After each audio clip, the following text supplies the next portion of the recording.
Today marks the beginning of the NFL offseason, and I think this is going to be a really hyped up offseason.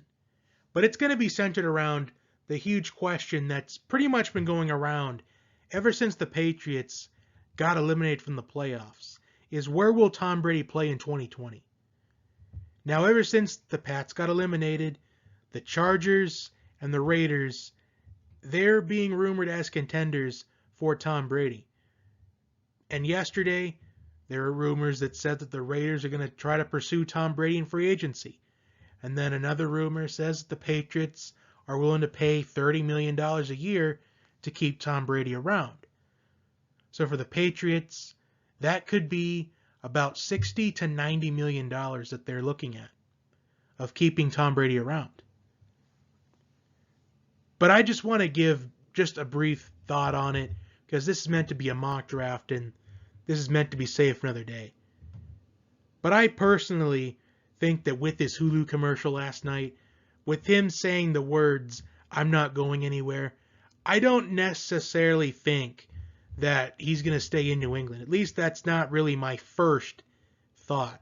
I think as far as "I'm not going anywhere" is him saying that he's not going to retire, so he can throw retirement out of the question.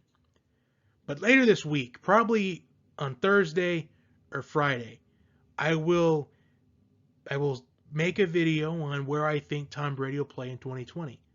And the answer, it could be a surprise to some, but to others, it may not. So anyway, back to what this video was all about. My 2020 NFL Mock Draft 1.0. Now that we have the official order of the first round, it's time for the first mock draft of the season. Now, what's interesting about this mock draft, I think, well, at least this whole draft in general this year, I think it's going to be very interesting. Because right now we are nearly 100% certain, unless something big happens from now and until draft night, we're certain that the first overall pick in April's NFL draft will be Joe Burrow, the quarterback out of LSU, the national champion quarterback, the Heisman Trophy winning quarterback, the record-setting quarterback. He led the most efficient offense in college football history just this past season. And the Bengals, I feel like there's no way. I don't care if you're offering 10 first-round draft picks. There's no way that you're going to want to surrender your potential face of the franchise in Joe Burrow, because he is that once in at least every decade type of talent. There's very few athletes, at least very few prospects in any sport, that are once in a decade type of prospect. We've seen it recently with Saquon Barkley. And right now there's two of them. Joe Burrow is one, which we expect to go to number 1 to Cincinnati. And Chase Young out of Ohio State, he's expected to go number 2 to the Redskins. So to make it official, I have Joe Burrow going number 1 overall to the Cincinnati Bengals. And I have Chase Young out of Ohio State going to the Washington Redskins at pick number 2. Now, what's very interesting about this draft is at number 3 with the Detroit Lions. I think this is where the real NFL draft begins, since we're certain that these the first 2 picks, are pretty much set in stone. Because anything can happen. The Lions could make a pick, or we could see teams like the Chargers trade up to number 3 for Tua Tagovailoa. We could see the Panthers maybe go from 7 to 3 for Tua Tagovailoa. Because there's a lot of quarterback needing teams right behind the Lions. So this year, it's probably going to be the war for Tua Tagovailoa between the Dolphins, Chargers, and I could even consider throwing in the Panthers in the mix. But I mainly think it's going to be a 2-horse race for Tua Tagovailoa between the Miami Dolphins and the Los Angeles Chargers. But in this mock draft, I usually don't like to do trades in my 1.0, so I do have the Lions taking a pick here, and I have it being Jeffrey Okudah, the cornerback out of Ohio State. But maybe in 2.0, when I do a mock draft with trades, we could see possibly the Lions trading down, because there is more needs the Lions have than what everyone thinks. Because I think that the Lions, I feel like they really lucked out last year on going with a corner in the first round, and I think they're going to get Okudah, the best corner in this draft, at number 3. At number 4, this pick may surprise some people. It's probably going to be a controversial pick here. But number 4, I have the New York Giants going with A.J. Epinesa, the edge rusher out of Iowa. Now, this is going to be a pick that I know that will probably be a confusing pick, but it does make sense. Now, remember that I said a moment ago that we could see the quarterback needing teams trade up. Well, that could happen because the Giants, this pick right here for the Giants would be kind of a reach. And in recent NFL drafts, there's always that one pick in the top 10 that feels like a reach at a certain point. And this year, the reach pick is going to be A.J. Epinesa out of Iowa. But the Giants, they need a bunch of help. This pick could also be an offensive tackle, which I think it could be a little bit too early for an offensive tackle, considering that there is a lot of defensive talent in this draft class. I feel like you can get an offensive lineman, at least what you think the best offensive lineman is going to be in the draft class will probably follow the second round anyway, because we've seen that recently as well. So I think the Giants, they address their need at the edge rush position and go with Epinesa. Number 5, I have the Miami Dolphins going with Tua Tagovailoa, the quarterback out of Alabama.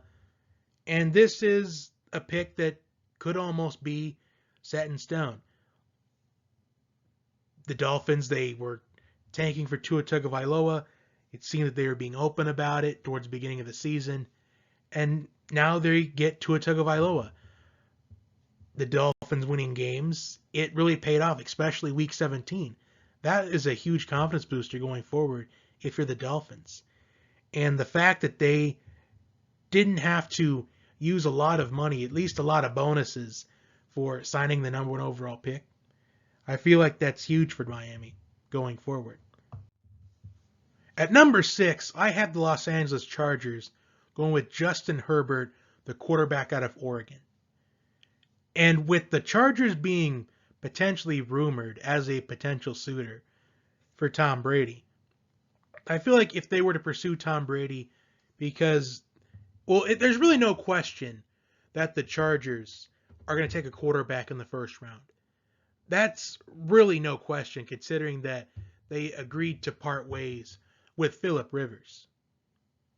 So Justin Herbert, this seems like a pick that is at least set in stone to me. And it would benefit them if they did sign Tom Brady, even if it was just for one season or two. Because you can have Justin Herbert learn under Tom Brady. That can be huge going forward because we've seen Aaron Rodgers. We saw him learn from Brett Favre. We saw Pat Mahomes learn from Alex Smith.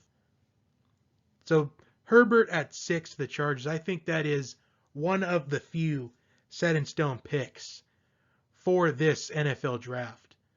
Unless something happens at the combine, we could see a quarterback like Jordan Love at a Utah State impress everyone at the combine. I feel like it's going to be Herbert, unless he has a terrible combine and other candidates for a quarterback to get drafted in the first round has a better one. I think it's Herbert here. Number 7, I have the Carolina Panthers going with Derek Brown out of Auburn. And the Panthers, they simply address needs within their defense. They're one of the quarterback-heavy teams, at least at this point. And with Luke Kuechly retiring, this pick could end up being Isaiah Simmons as well. But I think Derek Brown is the better available player at this point in the draft.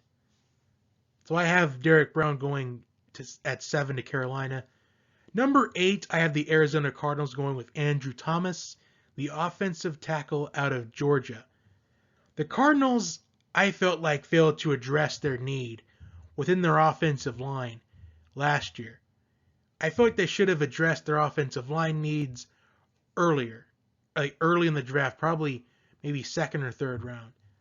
And getting a talent like Andrew Thomas, so I think is the best offensive tackle in this draft class. That's going to be huge because you're setting up protection for your franchise quarterback in Kyler Murray.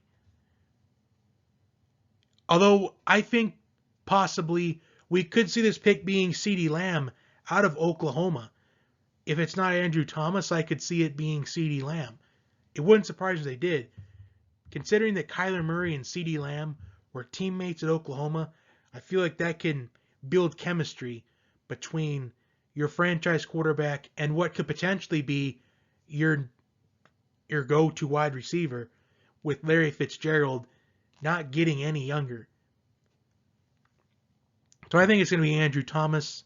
Number 9, I have the Jacksonville Jaguars going with CeeDee Lamb out of Oklahoma. We just discussed about him. So CeeDee Lamb to Jacksonville. I know the Jaguars, they could use a corner, but I think the Jaguars are going to take a corner, at least within the early rounds, to find your replacement for Jalen Ramsey. This pick could surprisingly be Christian Fulton out of LSU, but I think the Jaguars, they need to address some wide receiver needs. I think CeeDee Lamb's going to fit the bill for Jacksonville. Number 10, I have the Cleveland Browns going with Tristan Wirfs, the offensive tackle out of Iowa.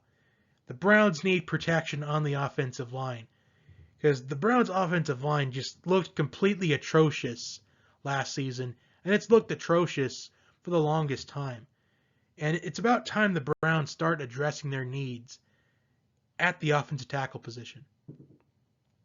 Number 11, I have the New York Jets going with Jerry Jeudy, the wide receiver out of Alabama. The Jets, I think they need a wide receiver as well. Robbie Anderson is a free agent this year, and I think most likely he will sign with another team. I think that there's no way Robbie Anderson wants to stay in New York. So I think they're going to go with Jerry Jeudy, because Jerry Jeudy is probably one of the best, if not the best, wide receiver within this stacked group of wide receivers in this draft class. Because we've got Jerry Jeudy, Henry Ruggs, we've got CeeDee Lamb, Justin Jefferson, KJ Hamler, Jalen Reagor. It's just a completely stacked group of wide receivers. I think the Jets, if you're a wide receiver, if you're a team that needs a wide receiver, you have to get one in this first round, because this is too much talent to pass up. I know that may not be the Jets' biggest need, but you have to take advantage of the talent that is available. Number 12, I have the Oakland Raiders going with Isaiah Simmons, the linebacker out of Clemson. I think Isaiah Simmons is a very underrated prospect. Isaiah Simmons made some early plays in that national championship game that gave Clemson early momentum in that game. And we know that John Gruden, he loves his grinders, and Isaiah Simmons is a grinder.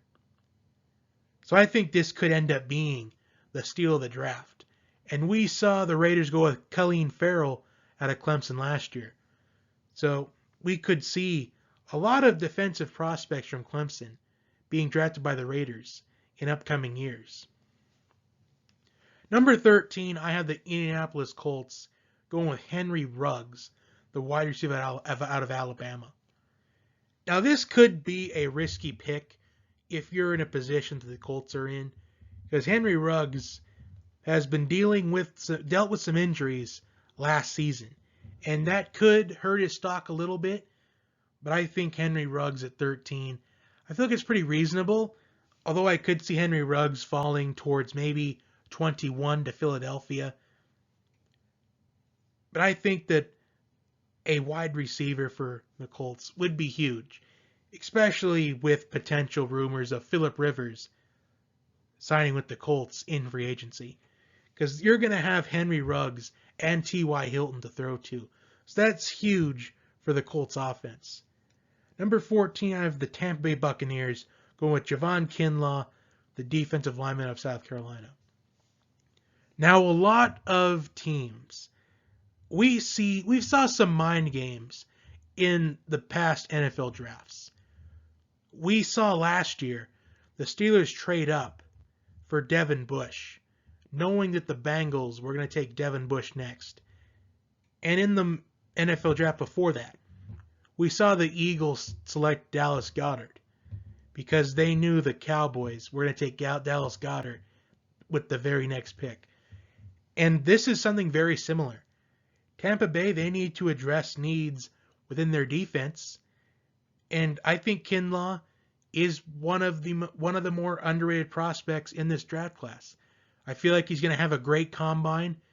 He could end up maybe falling to possibly the top 10 if he has a good combine. And I saw Kinlaw's tape.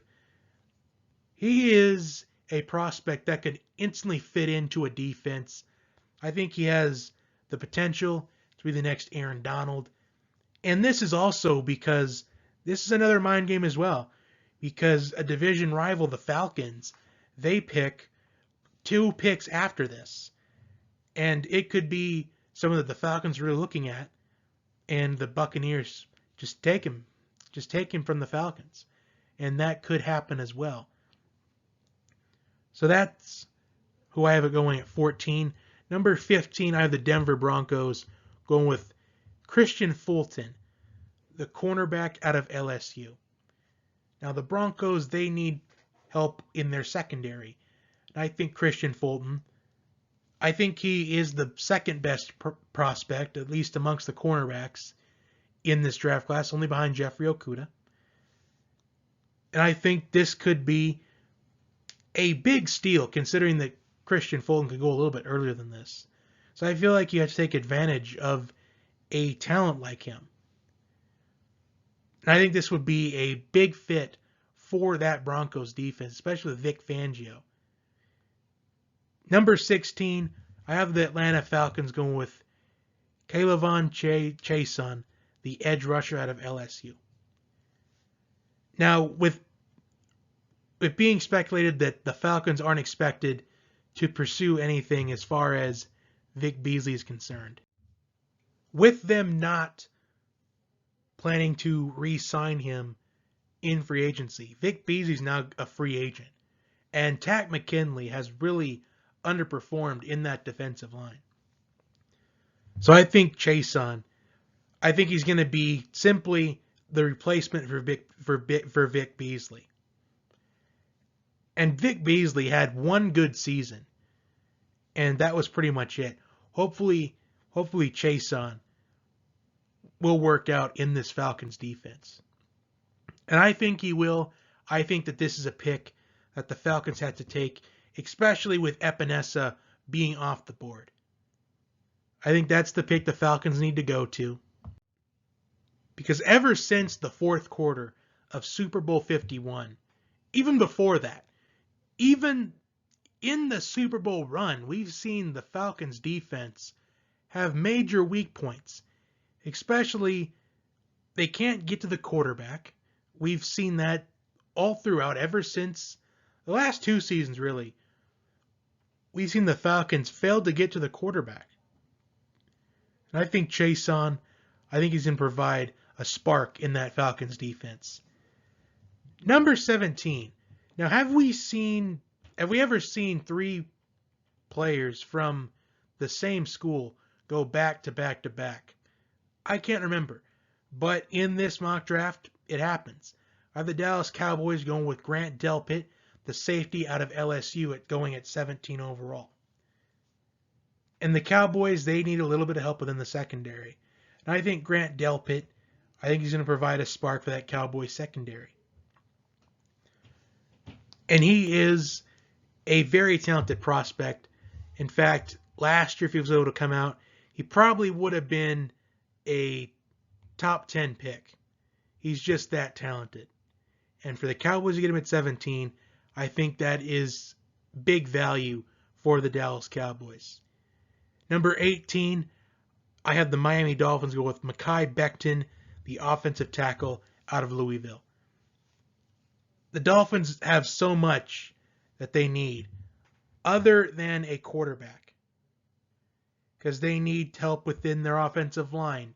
They need to get a wide receiver because they never really replaced Jarvis Landry. They need help within the running game. And this pick right here of Mekhi Becton out of Louisville, this is going to help out the Dolphins' offensive line. I know this could also be a receiver you want to give to a Tagovailoa, who we've had go 5 overall in this mock draft, to get him a wide receiver, get him a go-to wide receiver. But I think you got to look at your offensive line. You've got to protect Tua Tagovailoa, especially because Tua has had injuries throughout his college career, and he needs to be protected at all costs. So I think this has to be an offensive tackle. Although you could see it being Jedrick Willis, the offensive tackle of Alabama, because he has protected Tua Tagovailoa at Alabama, so that could be the pick as well. But I think it's going to be Becton, at least in this mock draft. It'll probably change in 2.0. Number 19, I have the Oakland Raiders going with C.J. Henderson, the cornerback out of Florida. The Raiders are continuing to address their needs on defense, and going with a corner in C.J. Henderson, this pick can provide value as well for the Raiders. So far the Raiders, they're doing pretty solid, at least if this is how it played out. I think that we would see the Raiders take 2 solid prospects with one pretty solid one, and with one solid one in C.J. Henderson. Number 20, I have the Jacksonville Jaguars going with Kenneth Murray, a linebacker out of Oklahoma. The Jaguars, just a couple years ago, the Jaguars had the best defense in the National Football League. And we've seen the defense of the Jaguars just completely fall off the rail ever since that. And I think you got to start addressing needs in the defense, and I think this is a start for the Jacksonville Jaguars. I know Oklahoma hasn't had a good defense in the past, but Oklahoma's defense, it really showed improvement last year. And the game against LSU in the Peach Bowl, I feel like that 63 performance shouldn't be held against that Oklahoma defense, because nobody was stopping that LSU offense this year. Nobody was. I don't even think that the 0-1 Miami defense could have stopped this LSU offense. I think this LSU offense was just that talented. So, Kenneth Murray, I think it's worth it for the Jaguars to go with him at 20. Number 21, I have the Philadelphia Eagles going with T. Higgins, the wide receiver out of Clemson. And the Eagles, a wide receiver is their number 1 need, with the number 2 need being a corner. But since the best corners available are taken at this point, you got to take a wide receiver. And I have him going with T. Higgins, because he is the best wide receiver on the board. We saw T. Higgins do well at Clemson. T. Higgins has a championship pedigree. And right now the Eagles have a championship pedigree because they've won a Super Bowl. And it's time to get players that have a winning attitude. And that's what T. Higgins has. So this is a huge pick for the Eagles. Number 22, I have the Buffalo Bills going with Yetur Gross-Matos, the edge rusher out of Penn State. The Bills, they need help within their edge rush. And Gross-Matos, I think, is going to do the bidding for the Bills here. Matos had 9.5 sacks last season. He had 8 the year before that. So in his 2 years of an expanded role in that Penn State defense, I think he is an NFL-ready prospect. I think he's one of the underrated prospects in this draft. I think he could end up being higher in the draft if he has a good combine. Number 23, I have the New England Patriots going with Jedrick Willis, the offensive tackle out of Alabama. Now, this is the first time in a long time where the Patriots have a lot of needs. And Jedrick Willis, I think he can provide protection for Tom Brady if he re-signs with New England. Now, if he doesn't, you could see this pick being a quarterback. You could see it maybe being Jordan Love out of Utah State, Jacob Eason out of Washington. But I think even if Tom Brady doesn't re-sign, I think it's probably too early to take a quarterback here. Because right now I'm thinking that your offensive line needs a lot of help. You need help in the wide receiver position. There's so many needs to address because I think the Patriots, they won't go to the quarterback in the first round. I'm almost sure of it, but we'll see what happens. Now, number 24, I have the New Orleans Saints going with Trayvon Diggs, the cornerback out of Alabama. This could also be another quarterback selection as well, depending on what happens with Drew Brees, because it's being talked about that Drew Brees is going to think it over within this month of whether or not he wants to play another season or retire. But I think the Saints address a much-needed need in their secondary, and I think Trayvon Diggs would fit the bill for the Saints. 25 of the Minnesota Vikings with Ross Blacklock out of TCU. This can help out their defense as well with the Vikings. 26, I'm just trying to speed this up because we're almost at a half hour. 26, I had the Dolphins go with DeAndre Swift, running back out of Georgia. 27, I had the Seattle Seahawks going with Justin Jefferson out of LSU. 28, I had the Baltimore Ravens going with Laviska Shenault, the wide receiver out of Colorado. 29, I had the Tennessee Titans going with Terrell Lewis, the edge rusher out of Alabama. 30, I have the Green Bay Packers going with Jalen Reagor, the wide receiver of TCU. 31, I have the San Francisco 49ers taking Damon Arnett, the cornerback out of Ohio State. And at number 32, I have the Super Bowl winning Chiefs taking Curtis Weaver, the edge rusher out of Boise State. So to kind of just put these last couple of picks in perspective, the Vikings defense needs some help, and I think Blacklock, I think he's going to be that prospect that flies under the radar. We see a prospect that we probably don't expect to be drafted in the first round, that will be drafted in the first round, and I think this year we're going to be looking at Ross Blacklock. I think he's going to be one to watch for once we get to the Combine. 26, as I addressed earlier, the Dolphins need help within the running game. I think DeAndre Swift provides that. So right now we've seen the Dolphins, with their 3 picks, go with their quarterback Tua Tagovailoa, set up protection for him with Mekhi Becton. And now we're seeing them expand their offense with DeAndre Swift. Because if DeAndre Swift has the protection from the offensive line, he's a very dangerous running back. Although it wouldn't surprise me if they went with J.K. Dobbins, if he was the first running back taken in this NFL draft. But right now I have it being DeAndre Swift. 27, the Seahawks went with Justin Jefferson. I think with them going with Metcalf last year, I think we could definitely see them going with Justin Jefferson, kind of doubling down on wide receiver to complement DK Metcalf. So I think this would be a great pick for the Seahawks. 28, the Ravens went with Laviska Shenault out of Colorado. We saw in the playoff game against the Titans, receivers just completely dropped passes. They let down Lamar Jackson. And I think it's time to put in a wide receiver, Laviska Shenault. They did draft Marquise Hollywood Brown last year, who I think is the best wide receiver the Ravens have right now, and complementing him with Laviska Shenault. This could be a risky pick, considering he didn't really play that much this season because he was dealing with injuries, just like Henry Ruggs. We could see maybe a different selection here. We could see it being Jalen Reagor, who I have going 30 to Green Bay, a compliment to Devontae Adams. That would be huge for Aaron Rodgers. Terrell Lewis, the edge rusher out of Alabama. Now, we saw throughout the playoff game against the Chiefs, the AFC title game.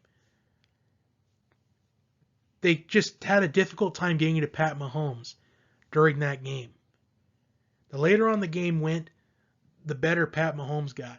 And getting some edge rushers that could get to the quarterback, that would be huge for the Titans moving forward. 31, the 49ers went with Damon Arnett. We saw last night in the Super Bowl, we saw Richard Sherman get toasted by Sammy Watkins. I think the 49ers, they need to address their cornerback position, because we saw them get completely toasted by the Chiefs wide receivers in the later portions of that Super Bowl. And 32, Curtis Weaver, the edge rush out of Boise State, going to the Super Bowl champion Kansas City Chiefs. The rich just get richer at this point. We could see the Chiefs become the next new dynasty of the National Football League.